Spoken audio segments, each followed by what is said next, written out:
Welcome to Nacho Fitness Coach, where we're all about keeping it real in the world of fitness. I'm Sara, your go-to fitness professional, cutting through the BS to bring you the truth. And I'm Caleigh, your fitness newbie, here to ask the questions you're too afraid to ask. From crunches to kale, we've got the inside scoop on what works and what doesn't, because fitness should be fun. So Caleigh, what do you like to listen to when you work out? I don't know, sometimes a podcast and sometimes music. Hey, wait, this is a podcast. What if you could have both? At the same time? Oh, yeah. Podbeat is a free mobile app that lets you add any beat style to any podcast for your workout. It's easy to do and free to download in the App Store. Caleigh, you sound pretty cool with the trap beat, but Sara, the funk beat works for your voice. So if you want to make our podcast work for a workout, check it out in the App Store. They even have Podbeat for Android users in the Google Play Store. Okay, on to the show. So Sara. So Caleigh. Would you be surprised if I told you that I am on yet another workout adventure? Always, always Tell me more. changing it up. I think you're gonna like this one. You think so? How many weeks has it been since that I've been doing this? How long did you stick with the previous one? Well, I was doing FitBod Right. last year from like this time last year. I don't know. And that was great. And How many months do you think that you were with the FitBod? 3 months? 4? No. 6? February through November. Oh, that's a good amount And of time. I think I'll go back to it. Yeah. I enjoyed it. And then I did the Carolyn Gervin Yes. workouts for a while. That was, supposed to be 30 days. I don't know how long. I think I did that from like November to... So just the 30 days with her. Yeah. 'Cause that's kind of her thing anyways, wasn't it? Yeah. And that's another one that I think I will go back to. Yeah. You're just building out your little rotation here. Learning new things all the time. Mm-hmm. But then, I got to thinking about some of the things that you've taught me. Oh. Okay. You like that? Yeah, I do. You're listening. And I don't remember how I even came across this, but I found this, what's his name? Daniel Rosenthal. Okay. And it was just a free PDF. So it's got to be good, right? Free stuff is always good. Free stuff is always legit. No, I was skeptical, but it was the beginner's guide to strength training. Okay. And I was like, What does he have to say? What's his I'm a opinion? beginner. You are a beginner. I want to strength train. Sold. So clicked on that. So I got this whole PDF. And the gist of, we just did an episode where we talked about explain things to me like I'm 5. Yeah. This is very I felt like he was explaining it to me like You're 5. or a beginner. Okay, good. All right. So what does he say? It made a lot of sense. So he kind of goes through what constitutes a beginner, what should you be doing as a beginner, what is this like the table training. of contents that you're looking at now? Yeah. Okay. But so his exercise categories. I like them. So he doesn't tell you what to do. Okay. But just general movement. the categories, you should be doing a hip hinge, Yes. a squat / lunge, upper push, upper pull, and core. I feel like that's exactly what I've said. I think you've told me that. I don't listen to you. Right. No. Yeah. It's got to be somebody else's free PDF. It's got to be right. I'm pretty sure we've even had a whole episode about how to structure workouts. And that's exactly. Okay. Yeah. I just needed somebody else. Right. A man to tell me. Oh, he's right. Now we're good. We're good. I was like, he knows. He looks like he knows. He what knows he's way about. more than Sara does. Okay. All right. I like it. So I took that and then I went ahead and just built. So I think he said as a beginner to do 2 workouts a week. And Okay. I was like, I like that. I'm a little beyond that. I was That's a already good doing start. 3 workouts a week. Oh, so you're an advanced beginner. Yeah. Or maybe an intermediate. Can we? Yeah, sure. Oh, Yeah. Okay. Intermediate. I just changed the whole premise of the podcast if we're not careful. I know we can't do that. So I'm still a beginner. yeah. All right. So I was like, all right, well, I know enough about what exercises fall into these categories. Mm-hmm. So I just built my own. I have Monday's workout A, Wednesday's workout B, and Friday's workout C. And I've been doing this for months now, honestly. 5-6 months. So tell me, good job. Good job. Thanks. Hip hinge, squat, push, pull, core. Okay. Yeah.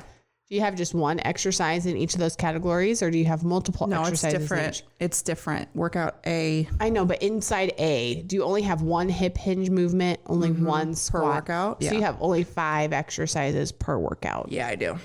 Okay.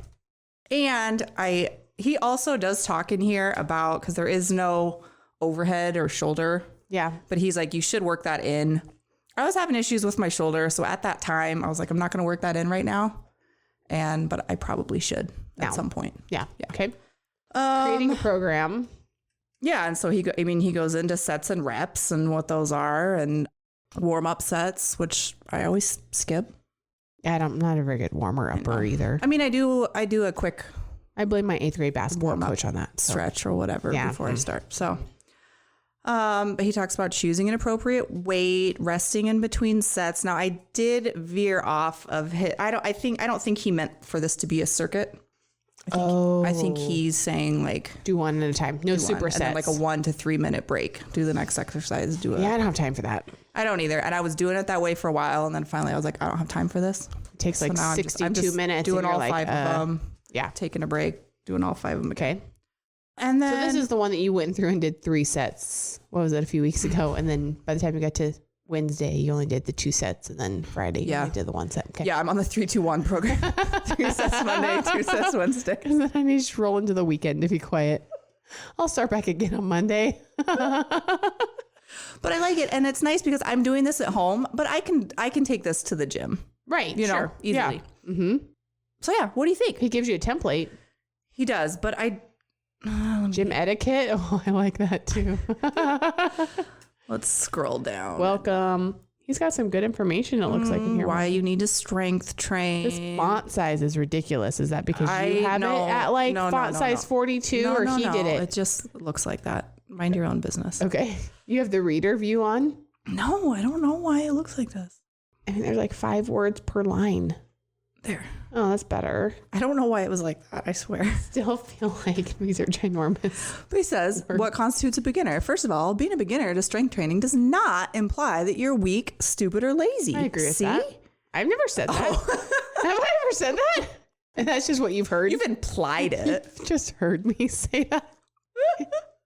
I was like, many beginners. I don't feel like that's ever come out of my mouth. Many beginners who don't realize they're beginners have simply been misinformed or misled as to what constitutes strength training. True.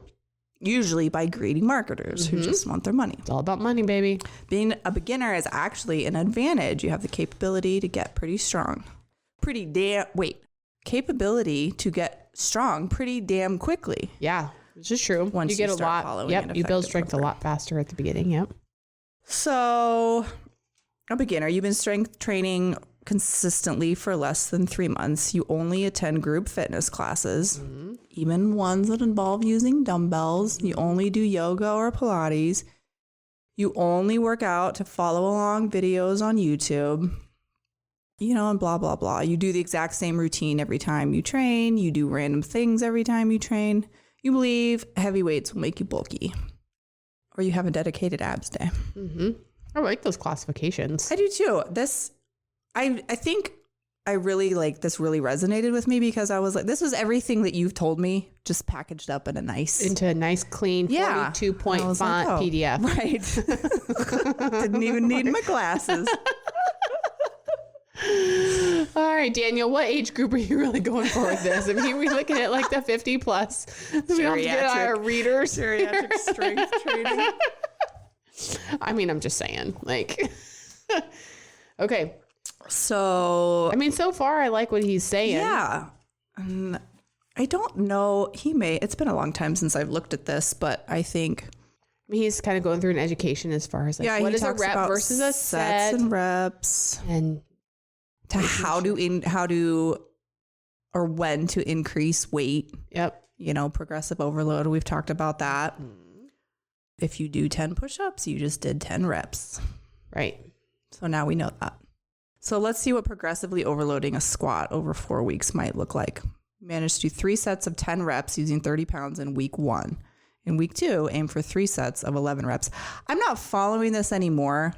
He's going up on reps. Yeah, you can do it. That's one way that you I was doing that, and then I just switched to upping. There's multiple ways that you can actually get stronger. So you can do it by doing the same weight for more reps, which a lot of times that can help if you say like have bad knees or things like that. And if you start increasing your load where you're creating pain, keep the same load and just do more reps, increase that. So that's one way. You can increase the weight. You can also increase your intensity by changing your pace. You could increase your intensity or, by decreasing your rests. Yeah. You can pulse and hold and do some different things. So progressive overload doesn't necessarily mean always having to stack on more weight.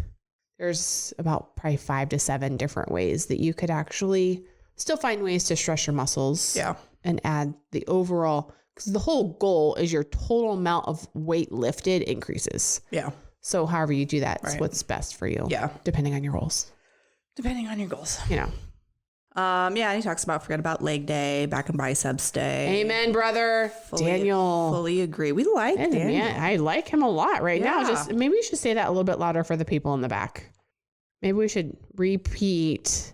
Please forget about leg day, back and biceps day, etc. approach to training. This comes from bodybuilding. And while there's absolutely nothing wrong with bodybuilding, this isn't a good approach for beginners to strength training whose main goal is fat loss or who just want to get stronger. Yep. Even beyond beginners, I feel like even if you're intermediate or advanced, I don't really feel like advanced. It depends on your Well, and I life, know when I was doing FitBod, for the most part with FitBod, I had it set to like a full body.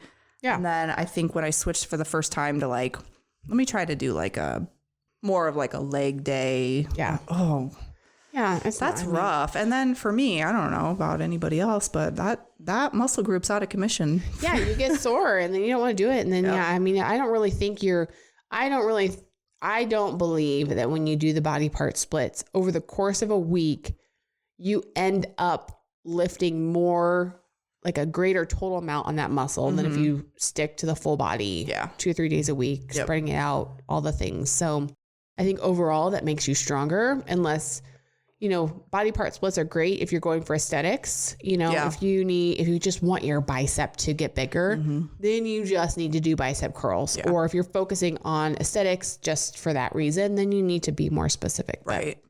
But what you can do is you can have a full body day and at the end, just add in a few sets of biceps, or like people that really want to have abs, or like you're really trying to grow your glutes. Okay, do your full workout, but then just throw in 1 or 2 more exercises for that area that you want to actually like put a little bit more effort in. Sure. You don't need to dedicate its own day to it, I don't think. Yeah, so. I agree. And so he even says, he gives you the categories of, and then he's like, you're a big girl, go Google hip hinge exercises and you'll find a whole list. Yeah, you will. That's basically what I did. And then I just plugged in 3, 1 for each day. YouTube is actually a really good resource for that too. I've been using that a lot because it's just form and you'll find that you'll start seeing a lot of the same accounts that will pull up to the top of Google searches. And then they're the ones that obviously are probably have a more following or watches, or they're probably, getting paid for their ads or whatever. But a lot of them that I have found so far, those ones that keep coming to the top end up being ones that are really pretty, they're pretty good. So, I mean, that's a good spot to start for sure. Yeah. Hip hinge. Yeah. So he gives you a few deadlift, hip thrusts. So I'm doing, I do RDLs. I have a glute bridge. Pretty sure I'm doing that wrong. What does RDL stand for? Romanian deadlift. Yeah. Good job. Look at you. Okay. Do you do single leg or both legs? I'll do both legs. Okay. No unilateral exercises yet. Split squats. Oh, yeah. Okay. Step ups. Yeah. I think that's about it. Lunges. I don't have any lunges right now. You don't like the lunges? I just didn't work out that way, and I haven't changed it since. Okay. Since I built it. Actually, halfway through doing this, I did think I was going to go back and do some Carolyn Gervin, and I did like a week of that. Yeah. Then went back to this. Okay. I get bored. I know that's not good. You should stick with. You should. Something. But, that's the only real way to know if you're actually getting stronger. Yeah. Really. So I've been trying to stick with it. Okay. Then the squat lunge. And I guess I'm mostly doing, I do a sumo squat. Yeah. Wider stance. Yeah. Easier turned out. Sumo squat. And then I do, God, I don't know. I wish I would have. I was thinking all day. I need to bring my goblet squat. That's good. Goblet squat. Oh, that's what I'm doing. I'm not doing sumo squat. I'm doing goblet squat. Goblet squat is a great starter squat. Really, if you feel like you quote unquote can't squat, or if you feel like you have bad knees, a goblet squat can be a great start because you get to stay a little bit more upright because of where you hold the weight. A box squat's also a really good start too if you feel like you have quote unquote bad knees, or squatting just creates pain, then start there too. So but okay. I like it. So then my push, I love a dumbbell bench press. Which you can push up. You can do push-ups all day long for your chest, and you don't even need weights for that. Yep. There we go. Overhead. There's your overhead press. Yep. Just getting some stuff overhead, which can be problematic for some people, but there are ways to work your shoulders and things like that and keeping it down underneath, not going above your head. Right. And then for upper pulls, I do rows. Pull-ups? No. Now, the great thing about pull-ups is, I've never tried a pull-up. Actually, the best way to start to build your strength to do a pull-up is to do a reverse deficit. Like you start at the top and go as slow as you can, like down. Oh. So then you kind of jump back up to the top. And I actually prefer a chin up versus a pull up. The chin up where you're kind of grabbing the bar with your palms back to your face. Yeah. Versus a pull up where your palms are away from you. So either way, it just depends on whatever grip feels better for you. But a great way to build into a pull up. I have also done like the resistance bands on the bar and kind of use that and still try to do the pull up motion. But anymore lately, I've become a really big fan of just that reverse deficit ones where you just jump up and either hang for a really long time and like slowly let yourself down, or do those. That's going to build, I think, strength way more than and a little quicker possibly than trying to do like assist banded pull ups. Yeah. Either way, to each their own, just as an alternative, Yeah. And then he throws in the shoulder health. I recently found like a physical therapist that has a really great social media account where I actually bought one of her like little Pilates, like yoga balls that she suggested from Amazon, because she's like, you start doing this exercise and you have no more shoulder pain, and you just draw like the alphabet on the wall, like with your hands. And so it's like, I've started doing that, not because I have shoulder pain, but I don't want to have shoulder pain. Like I don't have it yet, but there's a lot of people that starts to creep up with you as you get older.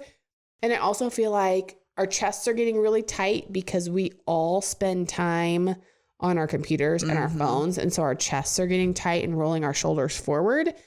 And I just think long-term that's going to create some issues. So I'm like, okay, what can I do? Compensate and like open up my chest more. And then you're so proactive. I do have shoulder pain. I've seen the videos you're talking about, and I just thought I should do that. And then I don't.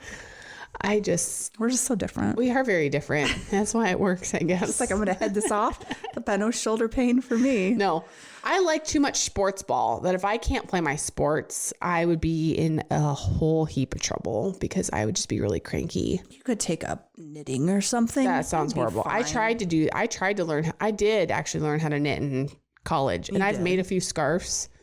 Because one of my friends on the track team, she had her knitting needles and like whatever. And I can't sit still that long. Yeah. To do that. But anyways. Okay. And then core. Plank. I do a plank. I don't really love planks, but a side plank I do like. Dead bug. I will do the dead bug. We had the track team doing dead bugs this year and they were not happy with it. They feel so silly. They do feel silly, but they're really good for you. They are. I don't know. And I guess that's about it. Oh, and then carries. Oh, carries. I do love good carry. Haven't done that, but suitcase. He says you can add that in later. Yeah. Once you're core. Yep. Yeah. He's got a good, so is that the end? And then he goes to a whole like creating the program. Create the program. Yep. 3 different workouts that you'll perform each week. You'll repeat each workout every week for 48 weeks, tracking your progress. I've decided I like 6 weeks only because I've done programs where I do 4. I feel like by that 4th week, I'm finally just getting somewhere. Yeah. The first week you're kind of learning, The second week, you're kind of grooving into it because you're familiar with the and I routine. did a lot of tweaking the first few weeks. I was like, I don't like this. I'm going to move this around. So I kind of feel like weeks 1 and 2 of a new plan are just kind of learning. And so I do feel like by the time you hit week 3, from there, you need like 4 solid weeks of really grooving in your routine.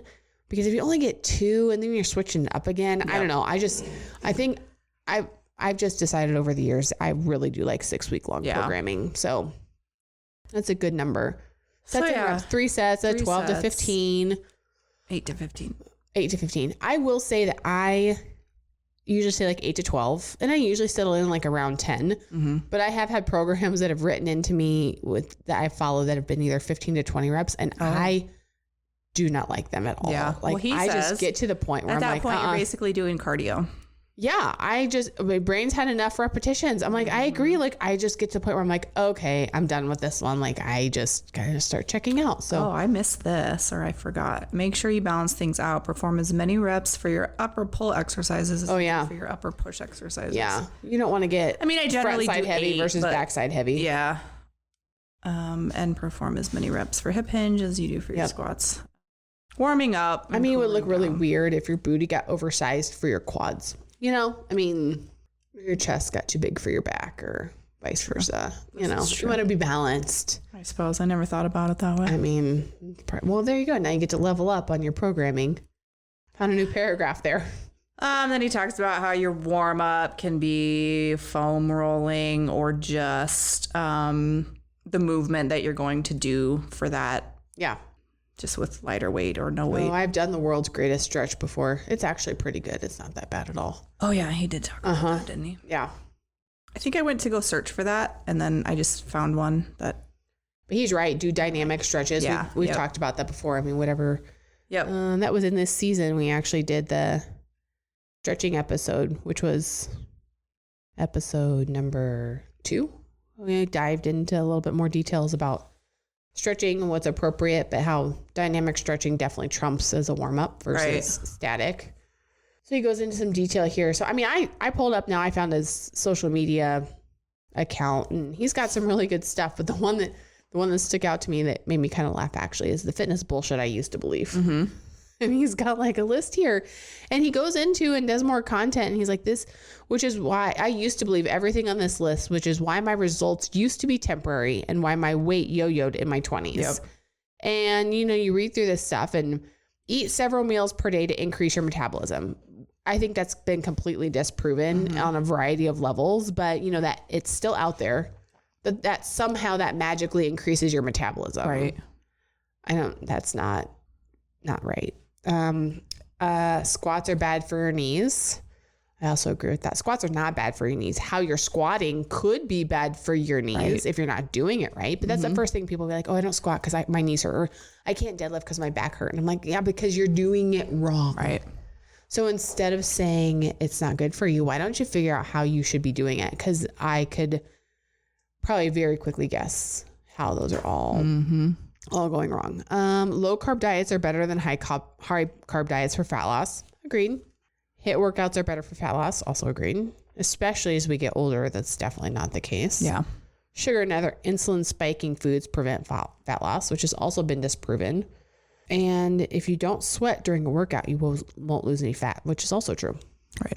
That one is a hard one for me because I still think a lot of people feel that way. That you should be like sweating, or it's got to be balls to the wall. But I mean, gosh, especially for women as we get older, and if you have any kind of like PCOS or anything that you're dealing with your hormones, stronger, harder, faster, more intense is definitely not better. And yeah, you don't have to sweat to get a good workout in. And he expands on that a little bit. So yeah, he's legit. Love all of his he's posts. got a good he's got a great PDF that's, you said it was just free though, right? Yeah. Free strength or beginner's guide to strength training. Now he's not writing a workout for you. Nope. He just tells you how to put your own workout together.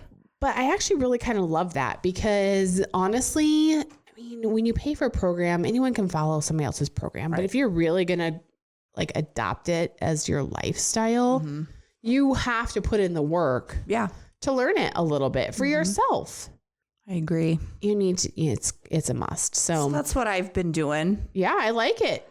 Thanks. Good job. But now it sounds like you just reread a few things that stood out that you might want to have to take a look at? I should probably go back, and it's been a while since I initially, and then now I've just kind of been the 3-2-1 in it. The 3-2-1. No. Maybe we'll go for a 2-2-2. I need to get my life together. And the 3-3-3. I've not been super great at my workouts. How's your workouts going? Not great. Okay. Yeah. No, I'm busy too. No, again, right now for me, it's just as much increased activity during life as possible. Which is good. I don't hate that. And that's where I'm at. I mean, I do have a almost 3-year-old who's like 42 pounds. Mm-hmm. So I carry my kids around a lot, and then I squat and deadlift with them, and they think it's fun play, but I'm like, oh, well, I'm actually doing this for myself. Like, this is for me. This is not actually for you. Yeah. I'm glad you're laughing about it, but no. We're all having fun. I'm not playing with you. Oh, so, but yeah, no, he does actually have quite a bit of good stuff on here. He does. I love his post. Like this post, how to get in and stay in shape. Be social. And it's like this pyramid. Like each line is longer and longer and longer. Be social, drink water, go to bed early, practice gratitude, spend time outside daily, eat protein with every meal, lift weights a few times a week, eat fruits with every meal. He does say, or veggies. Or veggies. Zone 2 cardio a couple times a week, and avoid 100% cutting anything from your diet. Yeah. And I see stuff like that, and I'm like, you know what? Yeah, he's right. I'm doing pretty damn good. You are doing pretty damn good. Congratulations. Thank you. Nice job. You're doing really good too. Oh, thanks. Surviving life right now. We all are. Oh, it is hard though, because I just know that if I would just suck it up and say 3 months, dial it in, and I would get to where I want to be. Sure. And then I can maintain it fine at this point, yeah. But I also know what it takes to dial it in for myself to lose that last like 15, 20 pounds. And then I'm like, do I really want to do that? But I feel like this fall, I'm going to be there. Because we're into a competition. That's right. Together. We are. Mm-hmm. Yep, we are. So, we're going to get it done soon enough. So yeah, it's there, but good times. Yeah. I like it. Well, I'm glad you found a program. Well, thank you. Oh, I'm gonna sneeze. Oh, whoa. It's like, oh no, it's coming. I'm going to sneeze. I can't do it all over Alan's microphones. He'd be so mad at me. Bless you. But thank you. Oh, that's so sudden. I know, but I can feel it. Oh my goodness. Tickling in my nose. And in his bio on here, that's what he says. I help moms over 40 take control of their weight without restrictive diets or hours on the elliptical. We love that. I love that. So go follow him on Instagram. It's just Rosentrain, ROSENTRAIN. And he's got a blue check mark and everything. Yeah. So he's legit. He is legit. Awesome. Well, I like him. So kudos. Good job. I'm glad you're learning and taking it on and doing it yourself. So yeah, good work. Thanks. So that's all we've got, I think, for today. Okay. So until next time. Bye. Thanks for listening. Be sure to head over to our Instagram at Nacho Fitness Coach and let us know how you feel about the topic. Do you love it or hate it? Also, don't forget to hit that subscribe or follow button wherever you're listening. And if you like our podcast, leave us a rating. See you next time. You've been listening to Euphony Innovatives Sonified.